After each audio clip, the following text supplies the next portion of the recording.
بسم اللہ الرحمن الرحیم۔ السلام علیکم ورحمۃ اللہ وبرکاتہ۔ معزز طلباء کرام، آپ سب کیسے ہیں؟ آج ہم کتاب ہدایہ جلد رابع میں سبق نمبر 116 کو پڑھیں گے۔ ہمارے آج کے سبق کا عنوان ہے صورت مسئلہ کی وضاحت اور صاحب مقدم کا نصف فروخت کر دینے کا حکم۔ یہ ہمارے گزشتہ سبق کا حصہ دوم ہے۔ آئیے اپنے آج کے سبق کو مکمل کرتے ہیں۔ ولو باع، یہاں دوسری صورت بتا رہے ہیں، اسی مسئلے سے متعلقہ، اسی مسئلہ سے متعلقہ دوسری صورت وہ یہ ہے کہ جب یہ حصے الگ کر کے دیے تو مقدم حصہ احمد کو ملا اور احمد نے اس میں سے نصف یعنی 3 مرلے بیچ ڈالے۔ 3 مرلے اس نے خالد کو بیچ دیے۔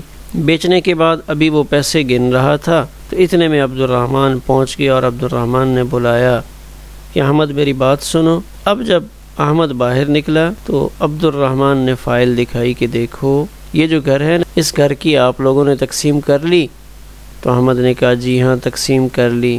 کیسے تقسیم کی ہے؟ تو احمد نے بتایا کہ یہ جو ثلث مقدم ہے، یہ آگے والا ایک حصہ مجھے ملا ہے اور پیچھے والے دونوں حصے حماد نے لیے ہیں۔ تو اب عبد الرحمن کہتا ہے کہ دیکھیں یہ جو نصف مقدم ہے یہ میرا ہے، یہ تو میرے والد صاحب نے جگہ خریدی تھی اور اس میں سے یہ والا نصف مقدم انہوں نے میرے نام کروایا تھا، یہ دیکھ لو کاغذات ہیں۔ تو نصف اس نے بیچ دیا تھا، یہ جو نصف اس کے پاس باقی بچا ہوا تھا اس باقی نصف میں عبد الرحمن نے اپنا حق ثابت کر دیا۔ تو اس صورت میں رجع بربع ما فی ید الآخر عندہما، تو طرفین کے نزدیک تو وہی مسئلہ ہے جو ہم نے پیچھے پڑھا کہ یہ حماد کے حصے میں چوتھائی کا رجوع کرے گا، یعنی چوتھا حصہ اس سے لے لے گا۔ لما ذکرنا، اس دلیل کی وجہ سے جو ہم نے ذکر کی۔ دلیل ہم نے ذکر کی کہ اگر کل ایسا نکلتا کہ اس میں عبد الرحمن اپنے حق کا دعویٰ کرتا تو اگر کل میں اس کا حق نکلتا تو یہ نصف لیتا، لیکن جب کل میں اس کا حق نہیں نکلا بلکہ اس نے آدھا بیچ ڈالا، اس بقیہ نصف میں اس کا حق نکلا ہے، تو جز کو کل پر قیاس کرتے ہوئے نصف میں کسی کا حق نکل آنے کی صورت میں وہ ربع پچھلے والے حصے میں لے گا۔ احمد حماد سے ان 12 مرلوں میں سے 3 مرلے لے لے گا جو اس کا ربع بنتا ہے۔ لما ذکرنا سے یہی مراد ہے۔ وسقط خیارہ ببیع البعض، اور جب اس نے اپنے نصف مقدم کو بیچ ڈالا تو اب بیچنے کی وجہ سے تقسیم کو توڑ نہیں سکتا۔ پچھلی صورت میں اس کو اختیار دیا گیا تھا۔ یہاں دیکھیں کہ یہاں جب نصف مقدم میں کسی کا حق نکلا تھا تو طرفین نے اختیار دیا تھا انشاء نقض القسمۃ، اگر وہ چاہے تو تقسیم کو توڑ دے۔ تو یہ اس وقت تھا جب نصف عبد الرحمن نے لے لیا اور نصف اس کے پاس بچ رہا تھا، تو اس وقت تو اس کو اختیار تھا، لیکن اب جب اس نے نصف مقدم کو بیچ ڈالا آدھا تو بک گیا، اب بقیہ آدھا لے کر یہ بیٹھا تھا، تو اس میں آ کر عبد الرحمن نے اپنا حق ثابت کیا اور وہ اس نے لے لیا۔ تو اس صورت میں سقط خیارہ ببیع البعض، اس صورت میں اس کا جو بیچنے کا اختیار ہے وہ ختم ہو جائے گا کہ اگلے حصے میں اس کے پاس کچھ ہے ہی نہیں، اب تو صرف پیچھے والا ایک حصہ بچا ہوا ہے، لہٰذا اس پچھلے حصے میں آ کر یہ ایک ربع یعنی 12 مرلے میں سے 3 مرلے وہ اپنے شریک حماد سے لے گا۔ یہاں تک تو طرفین کی رائے گرامی کو ذکر کیا تھا۔ یہاں سے امام ابو یوسف رحمہ اللہ اس صورت کے بارے میں کیا موقف رکھتے ہیں اس کو ذکر فرما رہے ہیں۔ امام ابو یوسف رحمہ اللہ یہ فرماتے ہیں کہ اب جو کچھ شریک کے ہاتھ میں ہے وہ آدھا آدھا ہو جائے گا۔ طرفین نے تو جو 2 ثلث مؤخر میں تھا اس میں ایک ربع احمد کو دیا تھا، لیکن امام ابو یوسف رحمہ اللہ اور بات فرما رہے ہیں، یہ فرماتے ہیں ما فی ید صاحبہ، کہ اس صورت میں جو اس کے ساتھی کے قبضے میں موجود ہے، یعنی پیچھے والے 2 ثلث جو 12 مرلے بنتے ہیں، بینہما نصفان، یہ ان دونوں کے درمیان آدھا آدھا ہو جائے گا۔ تو یہاں امام یوسف رحمہ اللہ کی طرف سے 3 باتیں ذکر کی جا رہی ہیں، یعنی 3 علیحدہ علیحدہ چیزیں ہیں۔ پہلی چیز تو یہ ہے کہ جو اس کے ساتھی یعنی حماد کے قبضے میں ہے، اب وہ ربع کے اعتبار سے تقسیم نہیں ہوگا بلکہ ان دونوں کے درمیان آدھا آدھا ہو جائے گا، پہلی بات۔ دوسری بات یہ ہے وَيَزْمَنُ قِيمَةَ نِصْفِ مَا بَاعَ لِصَاحِبِهِ، جو کچھ اس نے بیچا ہے، یعنی جو حصہ جو نصف اس نے خالد کو بیچ ڈالا تھا، اس کی جو قیمت ملی تھی، اس کی قیمت کا یہ اپنے ساتھی کے لیے ضامن بنے گا۔ یعنی جس قیمت پہ قبضہ کیا تھا، مثال کے طور پہ اس نے 3 مرلے جو خالد کو بیچے تھے 6 لاکھ روپے کے بیچے تھے، 3 مرلے، ایک مرلہ 2 لاکھ روپے کا، تو اس میں سے 3 لاکھ روپیہ وہ اپنے سابقہ شریک جو اس وقت مؤخر حصے کا مالک ہے حماد، اس کو 3 لاکھ دے گا۔ کیوں؟ لِأَنَّ الْقِسْمَةَ تَنْقَلِبُ فَاسِدَةً عِنْدَهُ، اس لیے کہ امام ابو یوسف رحمہ اللہ کے نزدیک اب تقسیم ٹوٹ گئی ہے حقدار نکل آنے کے بعد۔ جب اس میں کسی کا حق نکل آیا تو ان کے نزدیک تو تقسیم فاسد ہو جاتی ہے، چاہے وہ حق معین حصے میں نکلے یا غیر معین میں نکلے، تو ان کے نزدیک تو یہ تقسیم فاسد ہو چکی ہے۔ تو اب تقسیم فاسد ہو گئی تو جو چیز عقد فاسد سے قبضے میں آئے تو اب کیا ہوگا؟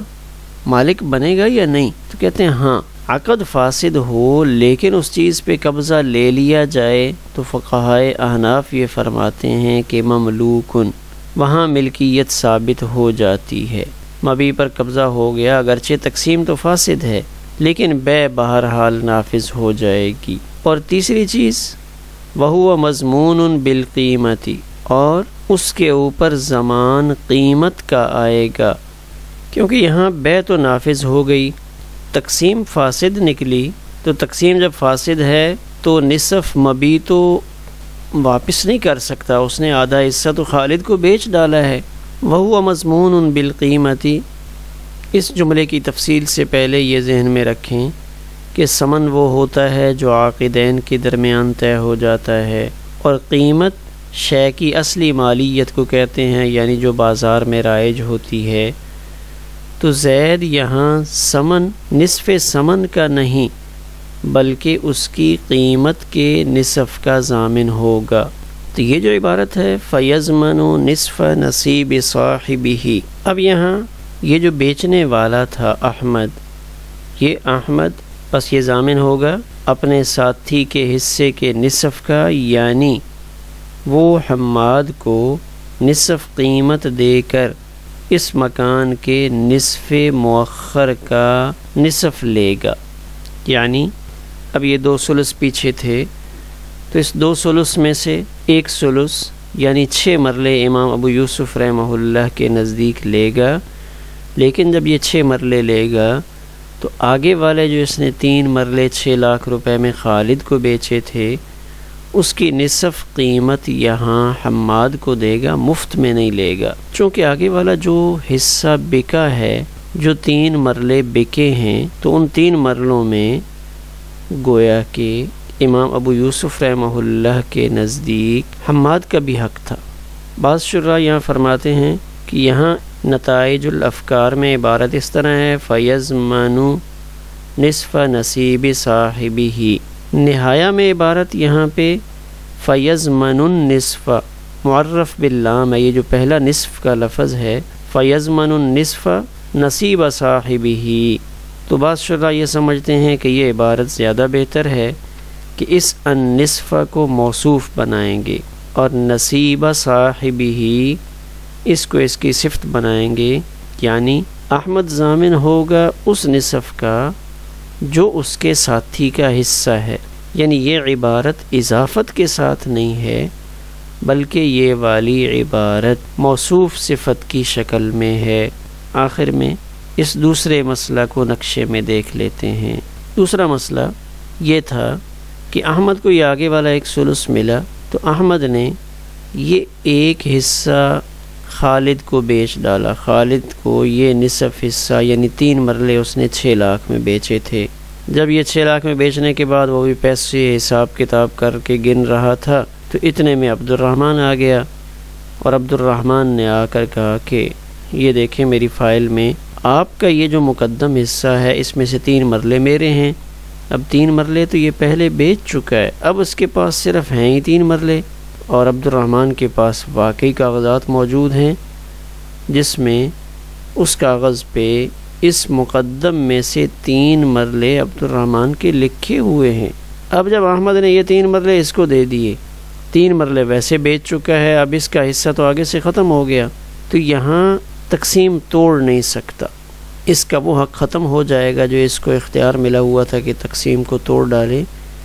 اب یہاں تقسیم توڑنے کا اختیار تو ختم ہو گیا، اب کیا کرے گا؟ تو اب یہ حماد کے پاس آئے گا کہ حماد کو جو حصہ ملا ہوا ہے اس حصے میں سے کچھ کا رجوع کرے گا۔ تو امام ابو حنیفہ رحمہ اللہ تو یہ فرماتے ہیں کہ ربع، یہ پیچھے والے 12 مرلے میں سے 3 مرلے احمد لے لے گا، 3 مرلے کا رجوع کر لے گا، کہ یہاں جب اس کا حصہ بالکلیہ ختم ہو گیا ہے تو اب یہ اپنے سابقہ شریک جس کے حصے میں 2 ثلث مؤخر والے آئے ہوئے ہیں اس میں سے چوتھائی لے لے۔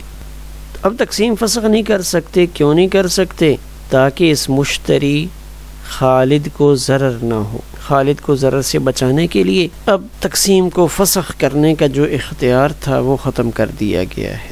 تو اس صورت میں امام ابو یوسف رحمہ اللہ کے نزدیک جب اس نے نصف بیچ ڈالا تھا اور یہ نصف عبد الرحمن نے لے لیا تھا، تو یہاں جو 2 ثلث مؤخر والے کے پاس ہیں حماد کے پاس، تو اس میں سے ربع نہیں لے گا، بلکہ امام ابو یوسف رحمہ اللہ یہ فرماتے ہیں کہ یہ اس کا نصف لے گا۔ ان 12 مرلوں میں سے 6 مرلے احمد لے گا، لیکن یہ جو 6 مرلے احمد لے گا یہ مفت میں نہیں لے گا، بلکہ احمد یہاں پہ یہ جو اس نے ایک نصف 6 لاکھ میں خالد کو بیچا تھا، تو یہاں جو 6 لاکھ ملے تھے اس میں سے نصف یعنی 3 لاکھ روپیہ حماد کو دے گا، اور 3 لاکھ حماد کو دینے کے بعد وہ یہ والا ایک نصف لے لے گا۔ کیوں؟ اس لیے کہ جو آگے والا 1 ثلث احمد کو ملا تھا، اس 1 ثلث کی قیمت 6 لاکھ روپے تھی، لیکن اس نے اس کے ریٹ کو اور بڑھایا اور بڑھا کر اس نے اس میں سے اس نصف حصہ 6 لاکھ میں بیچ ڈالا۔ تو جب اس نے اس نصف کی قیمت بڑھائی تو جب یہ والا نصف 6 لاکھ کا ہو گیا، تو اسی طرح جب پیچھے والا جو 1 ثلث بنتا ہے تو پہلے یہ والا 1 ثلث 3 لاکھ کا بن رہا تھا، اور یہ والا 1 ثلث 3 لاکھ کا بن رہا تھا۔ تو جب آگے والے حصے میں قیمت ڈبل ہو گئی تو ظاہر ہے جو پیچھے والا حصہ ہے اس میں بھی قیمت بڑھے گی، تو یہ والا 1 ثلث اب یہ 6 لاکھ کا ہو جائے گا، 6 لاکھ کا یہ ہو جائے گا۔ جب اگلا حصہ 12 لاکھ کا بن گیا ہے تو پیچھے والے حصے کو لامحالہ 12 لاکھ پہ لانا پڑے گا، کیونکہ صاحب ہدایہ نے یہ بات فرمائی تھی وَقِیمَتُهُمَا سَوَاءٌ، ان کی قیمت برابر ہے۔ تو چونکہ اس نے 6 لاکھ میں یہ بیچا ہے تو اب اس 6 لاکھ میں سے وہ 3 لاکھ حماد کو دے گا، اور 3 لاکھ دینے کے بعد وہ حماد سے 1 نصف لے گا، مفت میں 1 نصف یہاں پہ نہیں لے سکتا۔ یہاں دیکھیں یہ جو بیچنے والی صورت ہے، اس بیچنے والی صورت میں جب احمد نے نصف بیچ ڈالا اور نصف عبد الرحمن کا نکل آیا، تو یہاں یہ بات ذکر کی گئی رجع بربع ما فی ید الآخر عندہما، طرفین کے نزدیک اب وہ جو پیچھے والا حصہ ہے اس میں ربع کے اندر رجوع کرے گا۔ یہاں امام محمد کا قول امام ابو یوسف کے ساتھ نقل کیا گیا ہے۔ بظاہر تو یہاں طرفین مراد ہیں، لیکن شراح کے بقول ایک رائے یہ بھی موجود ہے کہ یہاں امام محمد اور امام ابو یوسف ان کی رائے بھی یہی ہے، یعنی ان کا ایک قول بھی یہی ہے، اور امام کرخی یہ کہتے ہیں کہ نہیں، یہاں امام ابو حنیفہ اور امام محمد ہی مراد ہیں، اس وجہ سے کہ امام ابو حنیفہ رحمہ اللہ کے ہاں جو ضابطہ ہے وہ یہ فرماتے ہیں کہ تقسیم کو توڑیں گے نہیں، بلکہ معنوی طور پہ معادلہ کی شکل بنا لیں گے کہ برابری ہو جائے، تقسیم کو بہر صورت باقی رکھا جائے۔ آخر میں ایک نظر امام ابو یوسف رحمہ اللہ کے جو 3 فرمان ہیں ان پر ڈال لیتے ہیں۔ امام ابو یوسف رحمہ اللہ کے یہاں پہ 3 چیزیں ہوں گی۔ احمد نے جو نصف حصہ خالد کو بیچا ہے وہ بے نافذ ہوگی، حقدار نکل آنے کی وجہ سے تقسیم فاسد ہوگی۔ جب حق نکل آیا تو وہ جو سابقہ تقسیم تھی وہ فاسق ہوگی، بے کو فسخ نہیں کریں گے، بے نافذ رہے گی، تقسیم فاسد ہوگی۔